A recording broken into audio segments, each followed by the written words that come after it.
காக்கும் கரை விநாயகருக்கு சரணம், பூண்டி மகானுக்கு அரோகரா. கச்சியப்ப சிவாச்சாரியாரால் அருளப்பட்ட அற்புதமான கந்த புராணத்தினுடைய இறுதி அத்தியாயத்தை நாம் இப்பொழுது பார்க்க இருக்கின்றோம். தக்ஷனின் யாகத்தில் கலந்து கொண்ட நாள் முதல் தேவர்கள் பட்ட துன்பத்தை நம்மால் சொல்லில் அடக்க முடியாது. சூரபத்மன் பெற்ற வரத்தின்படி அவன் சிவபெருமானுடைய அருளுக்கு பாத்திரமாகி பல்வேறு அண்டங்களை ஆட்டி படைத்து வருகின்றான். இந்திரனை அவன் சிறைப்பிடிக்க முடியவில்லை. ஆனால் இந்திரனுடைய பிள்ளை ஜெயந்தனை சிறைப்பிடித்து விட்டான். ஜெயந்தனை விடுவிக்க வேண்டும் என்று வீரபாகு தேவரை தூதுவனாக அனுப்புகின்றார் சிவபெருமானுடைய மைந்தனாக விளங்கக்கூடிய முருகப்பெருமான். ஆனால் இந்த கோரிக்கையை நிராகரித்து விட்டு போரில் இறங்குகின்றார்கள் அசுரர் பெருமக்கள். இப்பொழுது நாம போன அத்தியாயத்துல பார்த்திருக்கலாம். சூரபத்மனுடைய பிள்ளை பானுகோபன் புறப்பட்டு செல்கின்றான். போரை நான் முடித்து விடுகின்றேன், நான் எல்லாரையும் சாய்த்து விடுகின்றேன், முருகப்பெருமானையும் மண்டியிடச் செய்கின்றேன் என்று வீராவாசமாக பேசிக் கொண்டு போகின்றான். ஆனால் வீரபாகு தேவரை கூட அவனால் ஒன்றும் செய்ய முடியவில்லை. பாசுபதாஸ்திரத்தை அவர்கள் செலுத்துகின்றார்கள். இரண்டு பேரும், வீரபாகு தேவரும் சூரபத்மனுடைய பிள்ளை பானுகோபனும். இதனால் கிளம்பிய விஷஜுவாலையில் மயங்கி விடுகின்றார் வீரபாகு தேவர். நான் வென்றுவிட்டேன் பார் என்று திரும்பி வருகின்றான் மகேந்திரபுரிக்கு. அப்பொழுது ஒரு தூதுவர் வந்து சொல்கின்றார், ஐயா, முருகப்பெருமானுடைய அருளால் அவர்கள் எழுந்து விட்டார்கள், தேவர்கள் மறுபடியும் வந்திருக்கின்றார்கள் போர் புரிய என்று சொல்லும் பொழுது இவனுக்கு கவலையாக போய்விட்டதாம் பானுகோபனுக்கு.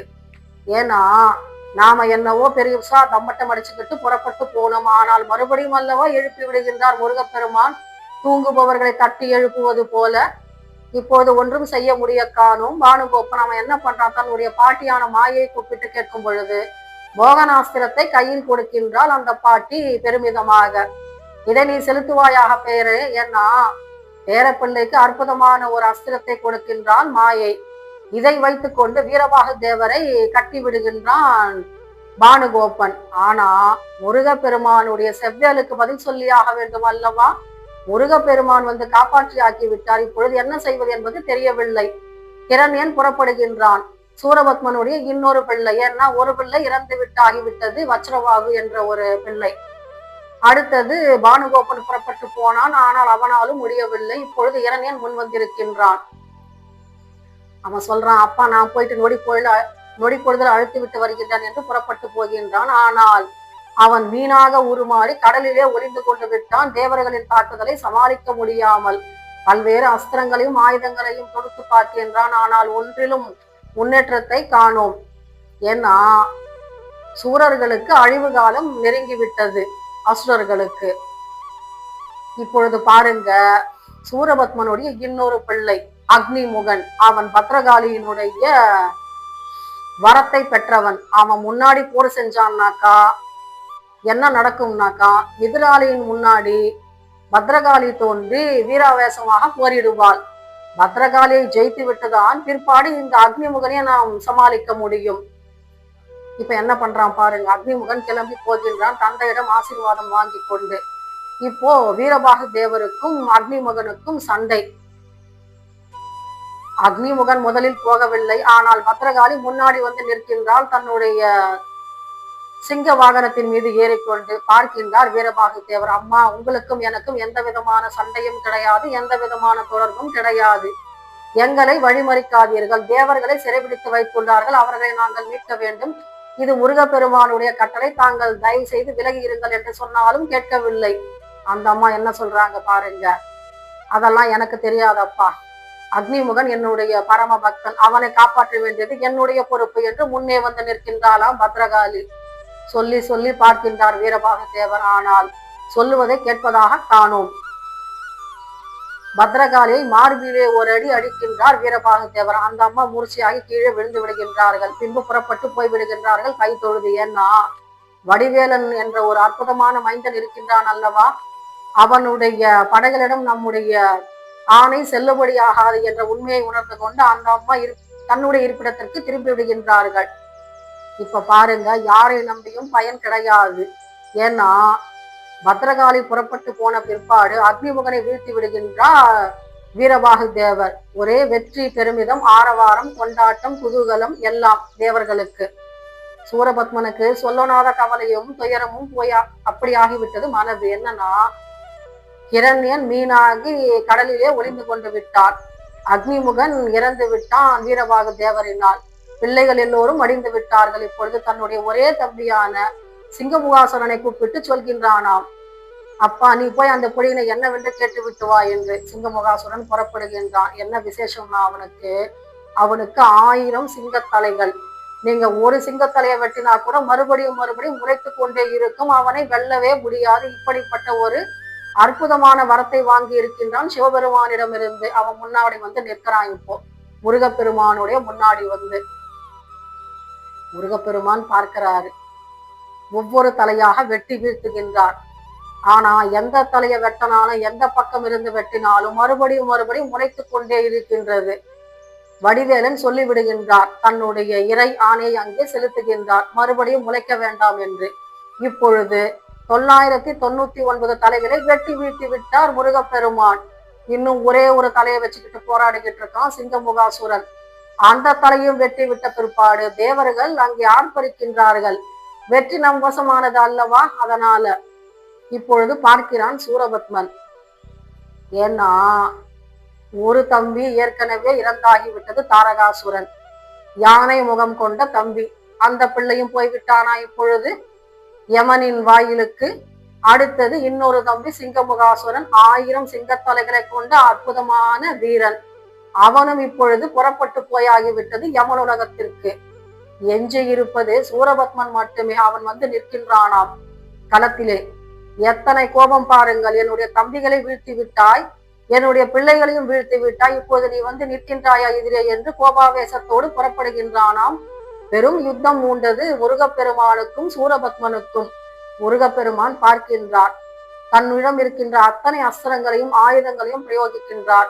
பின்பு ஒரு அற்புதமான நிகழ்வை நிகழ்த்துகின்றார். அது என்னன்னா, மிகப்பெரிய விஸ்வரூப காட்சியை எடுக்கின்றாராம். இதை பார்த்தவுடன் சூரபத்மனுக்கு ஒரு கணம் தன்னிலை மறந்து விட்டது. எத்தனை அற்புதமான வடிவம்! உலகம் யாவிலும் பிரம்மாண்டமா இந்த உருவம் தானே வியாபித்து நிற்கின்றது.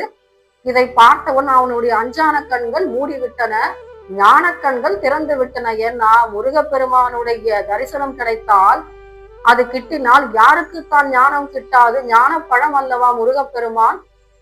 இந்த உருவத்தை பார்த்தவுடன் சூரபத்மனுக்கு விழுந்து வணங்க வேண்டும் போல் தோன்றியதான் மனதிற்குள்ளே.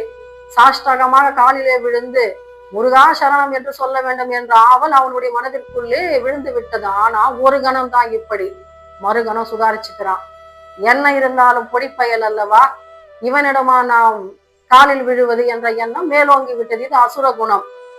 பார்க்கிறான், மாயா யுத்தம் தான் செய்ய முடியும். ஏன்னா இவர்கள் மாயத்திலே வல்லவர்கள். மாயைக்கும் காசியவருக்கும் பிறந்த பிள்ளைகள் அல்லவா இவர்கள். வேறு எப்படி சிந்தனை செய்வார்கள்? அப்படித்தானே இருக்கும். தொடக்கம் முதற்கொண்டே இவர்களுடைய வேலை அப்படிப்பட்டதுதானே. மாயையால் யுத்தம் செய்பவர்கள், சூழ்ச்சியும் தந்திரமும் மிக்கவர்கள். கொஞ்சம் கூட இரக்க குணம் இல்லாமல் அரக்க குணம் மிகுந்தவர்கள். மறுபடியும் இந்த குணம் தலை காட்டுகின்றது, தலை நீட்டுகின்றது. பார்க்கின்றார் முருகப்பெருமான். ஏற்கனவே ஒரு வாய்ப்பு கொடுத்தாரு, தொலைஞ்சு போ அப்படின்னு. ஏன்னா நிராயுதமாயான உன்னை தாக்குவது என்னுடைய வீரத்திற்கு இழுக்கு என்று. இப்பொழுது இன்னொரு தடவையும் பார்க்கின்றார். சரி, குழைச்சு பார்க்கிறானா, பார்க்கலாம் அப்படின்னு. ஆனா இவன் என்ன பண்றான், ஒரு மாமரமாக நிற்கின்றானாம். அப்படியே பார்க்கின்றார் முருகப்பெருமான். தன்னுடைய வேலை விட்டெறிகின்றார்.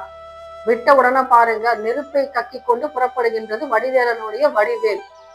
இந்த மராமரத்தின் மீது பட்டவுடன் 2 துண்டாக பிளக்கின்றான் அசுரன். சேவலாகவும் மயிலாகவும்.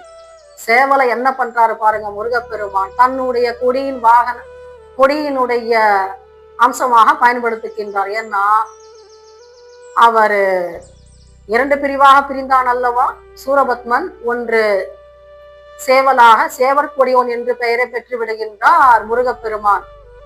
சேவலை தன்னுடைய கொடியின் மீது அமைக்கின்றார். மயிலை தன்னுடைய வாகனமாக, மயில் வாகனனாக, மயூர வாகனனாக அவர் விளங்கி விடுகின்றார். எத்தனை அற்புதம் பாருங்கள். பகைவருக்கும் அருள்வாய் நன்னெஞ்ச என்று பாடுகின்றார் அல்லவா பாரதியார். அப்படித்தானே நிகழ்ந்தது முருகப்பெருமானுடைய அற்புதமான இந்த நிகழ்வு. நாம என்னவோ நினைக்கலாம் சூரசம்ஹாரம் என்று. ஏன்னா சம்ஹாரம் என்றால் கொல்வது என்பது அர்த்தமா. நான் இங்கே முருகப்பெருமான் என்ன செய்கின்றார்? அருள்கின்றார் அல்லவா. பகைவர்க்கும் அருளக்கூடிய அற்புதமான கருணை கடல் அல்லவா முருகப்பெருமான். என்ன செய்யறாரு? மராமரமாக மாறி நின்ற சூரபத்மனை 2 பிரிவாக பிரிந்து ஒன்றை சேவலாகவும் தன்னுடைய கொடியின் மீது அமைத்துக் கொள்கின்றார். மற்றொன்று மயில் தன்னுடைய வாகனமாக பயன்படுத்தி கொண்டு அதில் மீது ஏறி அமர்ந்து இந்த உலகை வலம் வருகின்றார்.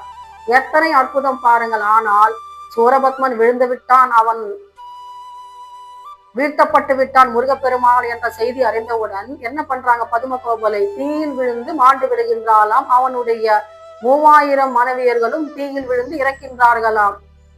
எத்தனை அற்புதமான நிகழ்வு பாருங்கள். இப்பொழுது தேவர்களுக்கு கொண்டாட்டமாகி விடுகின்றது. இந்திரன் எங்கே மறைந்திருந்தானோ இதுகாரம் இப்பொழுது வெளியே புறப்பட்டு வந்து விட்டான். வெற்றிவேல் வீரவேல் என்று முழக்கமிட்டு கொண்டு.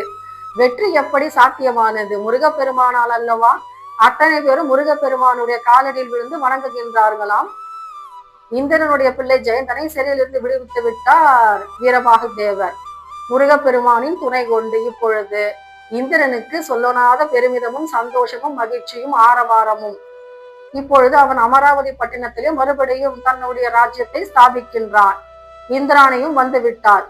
என்னன்னா இப்போ இந்திரனுக்கு பிறந்த பெண் தெய்வ யானையை தன்னுடைய அன்பு பரிசாக முருகப்பெருமானுக்கு தாரை வார்த்து கொடுக்கின்றார். முருகப்பெருமானுக்கும் தெய்வ யானைக்கும் திருமணம் நடக்கின்றது. எத்தனை அற்புதமான கோலாகலமான சம்பவம் பாருங்கள். எத்தனை அற்புதமான நிகழ்வு. முருகப்பெருமானுடைய அற்புதமான இந்த கந்த புராணத்திலே இந்திரன் என்ன பண்றான்? முருகப்பெருமானுக்கு தன்னுடைய அன்பு பரிசாக தன்னுடைய புதல்வியான தெய்வ யானையை மனம் செய்வித்து கொடுக்கின்றான் தன்னுடைய அன்பு காணிக்கையாக. எத்தனை அற்புதமான பரிசு. இதை விட சிறந்த பரிசு உலகத்திலே வேற என்ன இருக்க முடியும்? தனக்கு வெற்றியை கிட்டி கொடுத்தார் அல்லவா முருகப்பெருமான். அதற்கான அன்பு பரிசு அல்லவா தெய்வ யானை. இப்படி முருகப்பெருமானுக்கும் தெய்வ யானைக்கும் அற்புதமான திருமணம் நிகழ்ந்தது. கந்த புராணத்தினுடைய இறுதி பகுதியிலே நாம் இருக்கின்றோம். வடிவேலனை நாம் வாயார வாழ்த்துவோம். ஏன்னா அவரை பாடாத புலவர்கள் கிடையாது, அவரை சரணடையாத முனிவர்களும் கிடையாது. ஞானப்பழமாக விளங்கக்கூடிய முருகப்பெருமானுடைய கந்த புராணத்தினுடைய அற்புதமான பகுதியிலே நாம் இருக்கின்றோம். மீண்டும் சந்திப்போம் இன்னொரு அற்புதமான நிகழ்விலே பதிவிலே. சேவலும் மயிலும் துணை. மீண்டும் சந்திப்போம். வெற்றிவேல் முருகனுக்கு அரோகரா. காக்கும் கரை விநாயகருக்கு சரணம். பூண்டி மகானுக்கு அரோகரா.